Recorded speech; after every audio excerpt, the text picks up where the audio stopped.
Hello friends, मैं doctor Ranjit Singh. Dear friends, आप किसी न किसी कॉम्पिटिटिव एग्ज़ाम की तैयारी कर रहे होंगे, इसीलिए आप मेरे साथ जुड़े।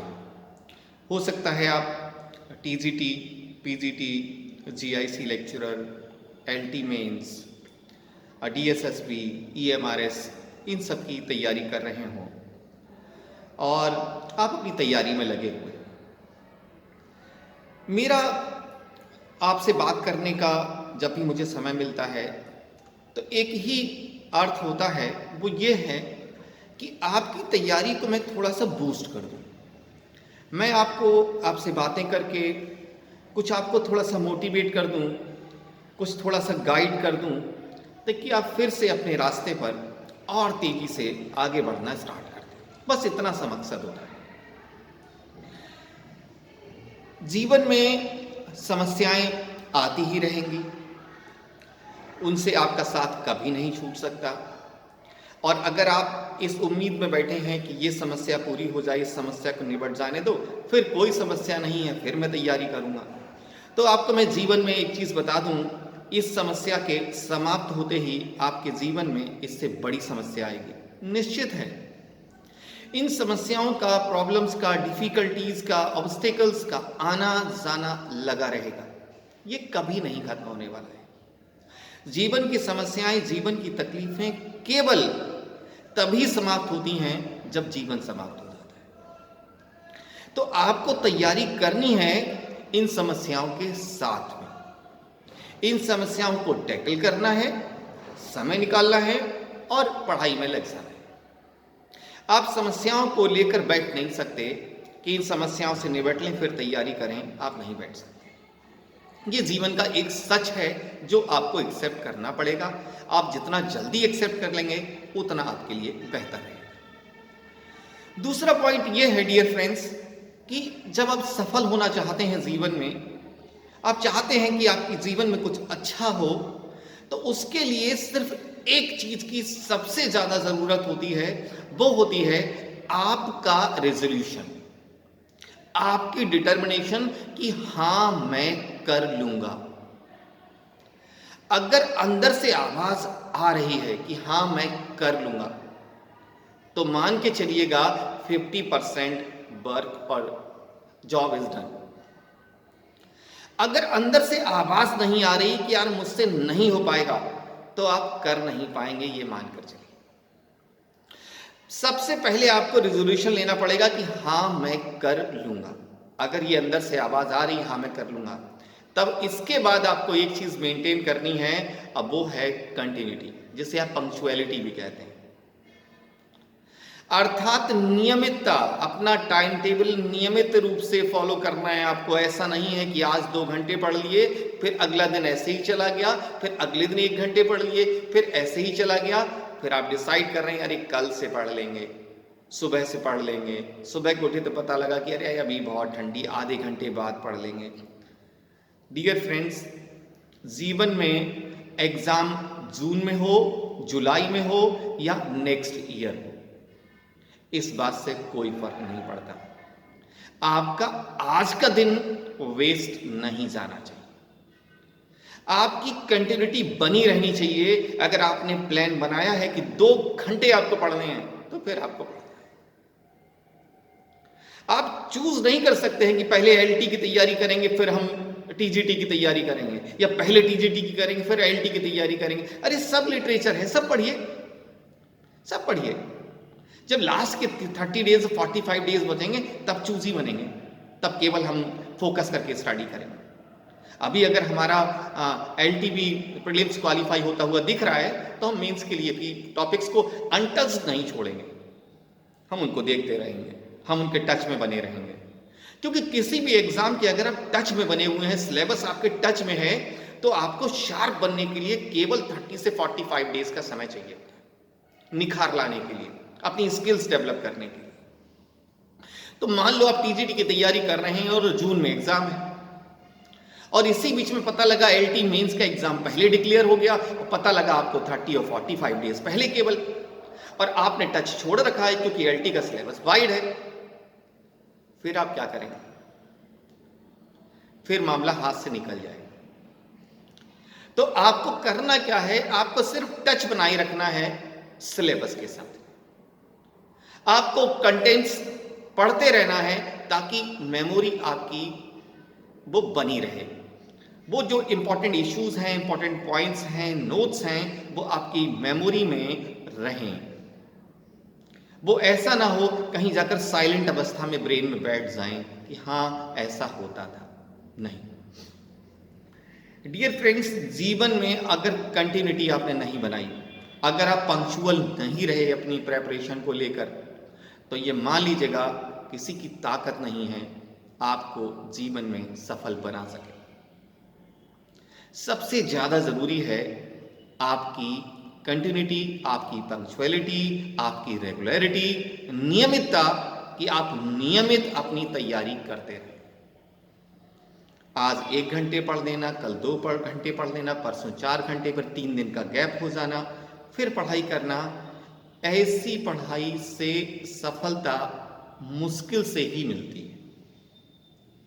हो सकता है मिल जाती हो कुछ लोगों को, लेकिन मुश्किल से ही मिलती है। समय बहुत कठिन है, एग्जाम्स बहुत टफ होते जा रहे हैं। टफ का मतलब ऐसा नहीं पेपर बहुत टफ हो रहा है, टफ का सिंपल सा मतलब है कंपटीशन बढ़ता जा रहा है। और जब कंपटीशन दिन ब दिन बढ़ता जा रहा है तो आपका डिसिप्लिन, आपकी पंक्चुअलिटी बहुत ज़्यादा इंपॉर्टेंट हो जाते हैं। और एक चीज़ और है, कोई सामने वाला आपको लाख उदाहरण दे दे, मैं आपको अपने जीवन के बहुत सारे उदाहरण दे दूं, उनसे कुछ नहीं बदलने वाला है, कुछ नहीं बदलने वाला है।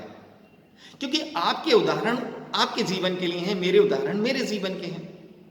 बहुत कम बार ऐसा होता है कि हम किसी दूसरे के जीवन के उदाहरणों से सीख लेते हैं। अक्सर ये होता यही है कि हम अपने ही जीवन के गलत फैसलों से, अपने ही जीवन की समस्याओं से सीखने की कोशिश करते हैं, उन्हीं से सीखते हैं और उनसे बेहतर सीखते हैं। दूसरों के अनुभव हम बुक्स में पढ़ते हैं, दूसरे के अनुभव हम कहानियों में पढ़ते हैं, उनसे हम बहुत ज़्यादा सीखते नहीं, सीखते हम प्रैक्टिकल करके ही। लेकिन डियर फ्रेंड्स, आप सोच के देखिएगा, अगर हर अनुभव हम प्रैक्टिकल करके ही सीखेंगे, हर बात हम सिर्फ अपने अनुभव से ही सीखेंगे, तो जिंदगी कितनी छोटी है। क्या हम सारे अनुभव इस जीवन में कर पाएंगे? नहीं कर पाएंगे। तो सबसे बड़ा उदाहरण यही है कि आप तुरंत उठें और अपनी तैयारी में लग जाएं। अगर आपके 75-80 क्वेश्चंस एलटी प्रीलिम्स में सॉल्व हुए हैं और करेक्ट हैं माइनस मार्किंग के बाद, तो आपको तैयारी छोड़नी नहीं चाहिए, ऐसा मेरी सलाह कहती है। आपको तैयारी में लगे रहना चाहिए। भले ही आप बहुत ज़्यादा फोकस टीजीटी पे हो सकते हैं, उसका सिलेबस छोटा है और आपको पूरी उम्मीद होगी इसमें हम ज़्यादा बेहतर कर लेंगे, फोकस रहिए उस पर। लेकिन इधर भी अपना 1 आवर 30 मिनट्स 2 आवर्स इधर भी रखिए, क्योंकि ये ऐसा नहीं वेस्ट है, नहीं भाई, ये आपका टच बनाए रखेगा सिलेबस के साथ, कंटेंट्स के साथ, नोट्स के साथ। क्योंकि जब आप दोबारा पिक करेंगे ना इसे वापस आके, तो आपको ऐसा नहीं लगेगा कि गैप हुआ है, आपको ऐसा लगेगा नहीं ये तो हमारे रूटीन में।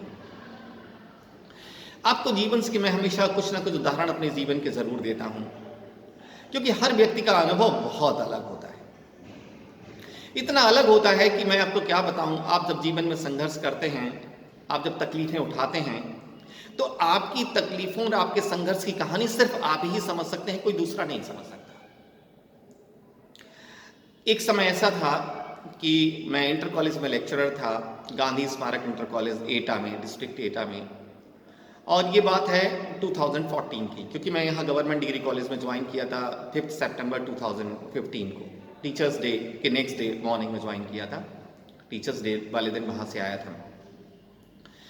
अब ध्यान दीजिएगा, उस 2014 की कहानी मैं आपको बताऊं। उसी ईयर मेरा रिजल्ट आया था, उसी साल मेरा सिलेक्शन हुआ था, सब कुछ उसी समय हुआ था, उसी साल हुआ था। और जनवरी की बात है कि जब इंटरव्यू लगा हुआ था लोक सेवा आयोग में, और नेक्स्ट डे मॉर्निंग में इंटरव्यू था, और उससे एक दिन पहले ईव शाम को मेरे घर में मेरे छोटे भाई की मैरिज थी। अब मेरे घर में सारे लोग मुझसे सिर्फ इसी बात से नाराज थे कि मैं अपने भाई की शादी में नहीं जा रहा। मेरे मम्मी, मेरे पापा, मेरे भाई सब नाराज थे। उनके कहने का मतलब था मैं कैसा भाई हूँ, अपने भाई की मैरिज में नहीं जा रहा हूँ, अपने इंटरव्यू जाने की तैयारी कर रहा हूँ कि नेक्स्ट डे लोक सेवा आयोग में मेरा इंटरव्यू है। मैंने बहुत तैयारी की थी अपने इंटरव्यू के लिए और मैंने अपनी मम्मी को बहुत ज़्यादा नहीं समझा पाया। उनका एक ही स्टेटमेंट था कि तुम्हारे पास नौकरी है, फिर तुम क्यों नौकरी के लिए तैयारी कर रहे हो, भाई की शादी ज़्यादा इंपॉर्टेंट है, ये भाई है और ये है वो है, तुम नहीं जा रहे हो, ऐसे भी भाई होते हैं क्या। बहुत सुना घर में सबका, मतलब जो रिश्तेदार आए हुए थे उनके सामने एक तरीके से मैं कहूँ एक सीन क्रिएट कर दिया गया था कि मैं भाई की मैरिज में नहीं जा रहा हूँ। उस दिन बारात तैयारी हो गई थी, बारात निकलने वाली थी, ऐसे ऐसे करके मैं भी रेडी हो रहा था, अपना बैग पैक किया था क्योंकि बारात के जाने के बाद मुझे निकलना था इलाहाबाद के लिए। अब सबके ब्रेन में मेरे लिए गुस्सा और थोड़ा सा क्रिटिक एक तरीके से मेरी आलोचना के संदर्भ में मेरा भाई जो कि ग्रूम दूल्हे के रूप में था वो भी मेरी तरफ थोड़ा वैसे करके देख रहे थे कि मैं उनकी मैरिज में नहीं जा रहा हूँ। घर का माहौल थोड़ा सा डिफरेंट सा था, पर मैंने चूंकि बहुत तैयारी की थी तो मैंने अपनी माँ से सीधे एक ही स्टेटमेंट बोला। मैंने कहा मम्मा, अगर आज के दिन मेरी शादी भी होती ना तो शायद मैं जाता नहीं, मैं अपना इंटरव्यू भी देता। और मैं सबके साथ में थोड़ी दूर आया और जब सब लोग की जो बारात वगैरह सारे लोग चले गए, मेहमान चले गए, तो मैं घर में आया और मैंने तुरंत चेंज किया और मैं जल्दी से भागा स्टेशन के लिए। और मैं जब स्टेशन पहुंचा बरेली में, सर्दियों के दिन थे, मेरी ट्रेन निकल गई थी जिससे मेरा रिजर्वेशन था इलाहाबाद जाने का। अब वहाँ चूंकि सर्दियों के दिन में पैसेंजर्स बहुत कम होते हैं, कोहरा भी हो रहता है, सब कुछ रहता है, तो मैंने पूछा वहाँ पर कि कोई ट्रेन क्या मुझे इलाहाबाद के लिए मिलेगी, तो उन्होंने कहा इलाहाबाद के लिए कोई भी ट्रेन नहीं मिलेगी। अब चूंकि रात हो रही थी काफ़ी और इलाहाबाद पहुँचना था नेक्स्ट डे बरेली से, थोड़ा मुश्किल होता है पहुँचना सर्दियों के समय, बिना रिजर्वेशन के तो बहुत मुश्किल होता है। फिर मैंने पता किया कि 1-2 घंटे बाद लखनऊ के लिए मुझे ट्रेन मिल सकती है, तो फिर मैं लखनऊ के लिए ट्रेन पकड़ी अनरिजर्व्ड उसमें, और मैं लखनऊ पहुंचा रात को, आधी रात हो चुकी थी। अब लखनऊ पहुंचने के बाद मैंने इलाहाबाद के लिए पता किया कोई ट्रेन मिलेगी, तो पता लगा कोई ट्रेन नहीं मिलेगी। फिर मैंने क्या किया, एक दूसरी ट्रेन पकड़ी जो बनारस साइड को जा रही थी अनरिजर्व्ड उसमें, और मैं प्रतापगढ़ उतरा जाके। मुझे बताया गया कि प्रतापगढ़ से बस मिलेगी, वहां से आसानी से आप इलाहाबाद पहुंच सकते हैं। और जब मैं प्रतापगढ़ पहुंचा, सुबह हो चुकी थी। वहाँ मैं जब रोडवेज गया, मैंने पता किया कि मुझे इलाहाबाद जाना है, तो उन्होंने बताया कि रास्ते में एक पुलिया टूट गई है जिसकी वजह से रोडवेज नहीं जा रही है, आपको कोई प्राइवेट वाहन ही मिलेगा जो कि बताया रास्ता ऐसे ऐसे करके दूर होके ले जाएगा। अब मैं गया भागकर, मैं रात भर सोया नहीं था, मैं बहुत परेशान था कि मैं कैसे इलाहाबाद पहुंचूंगा। मुझे वहाँ प्रतापगढ़ में एक वैन मिली जो कि पैसेंजर्स को लेकर जा रही थी इलाहाबाद, और मैंने उससे बात की। उसने कहा हाँ ठीक है, टाइम लगेगा थोड़ा लेकिन हम पहुंचा देंगे। 10 बजे से इंटरव्यू था और 11 बजे वो वैन इलाहाबाद में पहुंची। न नहाया था, न रात भर सोया था, कुछ समझ में नहीं आ रहा था बस क्या है। मैं सीधे आयोग पहुंचा, वहीं के वॉशरूम में मैंने अपने कपड़े वपड़े चेंज किए जो भी है, क्योंकि वहाँ फॉर्मल्स पहनने होते हैं आपको, अपना मुंह धुला, सिर भुगोया, नहाया नहीं था। और वैसे ही नींद वाले माहौल में मैं सबके पास पहुंचा अपने डॉक्यूमेंट्स चेक कराने के लिए। सारे फ्रेंड्स, कुछ लोग वहाँ जानने वाले भी मिले, बीएचयू के कुछ फ्रेंड्स थे वो मिले जानने वाले। अब वहाँ पर बहुत सारे स्टूडेंट थे जो इंटरव्यू के लिए आए थे, जिन्होंने क्वालिफाई किया था रिटन एग्ज़ाम। अब बहुत सारी चीज़ें दिमाग में चल रही थी कि मैं यहाँ इंटरव्यू देने आया हूँ, पता नहीं सिलेक्शन होगा या नहीं होगा, और नहीं हुआ तो वापस घर में जाऊँगा, रिजल्ट आएगा, पता नहीं घर वाले क्या कहेंगे, कितना सुनाएंगे मुझे। उसके बाद मैं उन फ्रेंड्स के साथ बैठा, उनसे मैंने बातें की और मैंने ये जानने की कोशिश की यहाँ जो स्टूडेंट्स आए हैं इंटरव्यू देने के लिए, उनके पास कितनी इंफॉर्मेशन है, कितनी नॉलेज है। जितने भी स्टूडेंट वहाँ बैठे हुए थे बाहर, सबके साथ मैंने बातें की। हम लोगों ने अच्छे अच्छे मुद्दों पर डिस्कशन किया, हम लोगों ने बहुत सारी थियरीज डिस्कस की, लिटरेचर की, बहुत सारी टॉपिक्स डिस्कस किए। और मैंने उस दिन ये पाया कि मेरी तैयारी बहुत बेहतर थी, बहुत बेहतर थी। ऐसा कोई टॉपिक नहीं था, ऐसा कोई पॉइंट नहीं था जो मुझे आता नहीं था और जिसके बारे में मेरी फ्लुएंसी नहीं थी। बहुत अच्छी सी प्रेपरेशन थी। मैं साथ में अपने 2 नॉवेल्स भी लेकर गया था, क्योंकि जब मैं बीएचयू में पढ़ता था, रिसर्च कर रहा था, तो अपने आप को प्रूव करने के लिए मैंने इंग्लिश में नॉवेल्स भी लिखे थे। और जब मेरा पहला नॉवेल आया था, ये 2010 के अराउंड की बात है, उसका नाम था I will wait for you. और 2011 में दूसरा नॉवेल आया था, लव हैपेंस ओनली वंस। तो मैं उन सब की कॉपीज भी अपने साथ ले गया था। जब इंटरव्यू का समय आया तो जैसे आप नर्वस हो जाते हैं, सभी नर्वस होते हैं। मुझे पता था कि इस इंटरव्यू के लिए रूम में जाने के बाद मेरे पास सिर्फ 15 मिनट्स हैं। इन 15 मिनट्स में ही मुझे प्रूव करना है, और जो नॉलेज मेरे पास है मैंने सालों में गेन की है, इन 15 मिनट्स में ही मुझे दिखानी है वो नॉलेज, क्योंकि उन 15 मिनट्स के बाद उस नॉलेज की कोई वैल्यू नहीं। एटलीस्ट नौकरी पाने के लिए तो कोई वैल्यू नहीं। फिर मुझे 2 साल 3 साल तैयारी करना पड़ेगा। तो मैंने जाने से पहले अपनी स्ट्रेटजी बना ली थी कि मुझे क्या आता है, बस ये सिद्ध करना है। केवल मैडम या सर जो भी अंदर होंगे वो कुछ भी पूछें, उस बात से कोई फर्क नहीं पड़ता, मुझे क्या आता है बस इतना बताना है। और हमारा इंटरव्यू बहुत अच्छे से गया। जब मैं इंटरव्यू देकर बाहर निकला तो मैं जानता था कि मेरा सिलेक्शन होना चाहिए, और मैं अपने घर पहुंचा, सो गया मैं दिन में। नेक्स्ट डे शाम को उठा, तब तक रिजल्ट आ गया था। मेरे फ्रेंड ने मुझे बताया कि मेरा सिलेक्शन हो गया है। मेरे घर में किसी को कोई लेना देना नहीं था कि मेरा सिलेक्शन हो गया है नहीं हो गया है। उनका सिंपल सा मतलब था कि तुम्हारे पास नौकरी पहले भी थी, तुम्हारी एक और नौकरी लग गई, उसे छोड़ोगे, इसे पकड़ोगे, नौकरी का मतलब नौकरी। उन्हें नहीं पता था कि इंटर कॉलेज में जॉब करना, गवर्नमेंट डिग्री कॉलेज में जॉब करना, क्या डिफरेंस होता है। क्योंकि फैमिली वाले लोग उस लेवल के पढ़े लिखे नहीं होते हैं कि वो इन चीज़ों को समझ सकें। उनका मतलब सिर्फ नौकरी होता है। पहले भी टीचर था मैं, और अब फिर टीचर बन जाऊंगा, उनके लिए डिफरेंस कुछ नहीं था। लेकिन डियर फ्रेंड्स, जीवन में संघर्ष बहुत जरूरी है। संघर्ष जब आते हैं ना, उनसे निखार आता है जीवन में। अगर चुनौतियां नहीं आएंगी ना, तो जीवन में निखार नहीं आता। फिर आप वैसे ही लेजी टाइप के और ऐसे टेक इट इजी वाले टाइप से रहते हैं।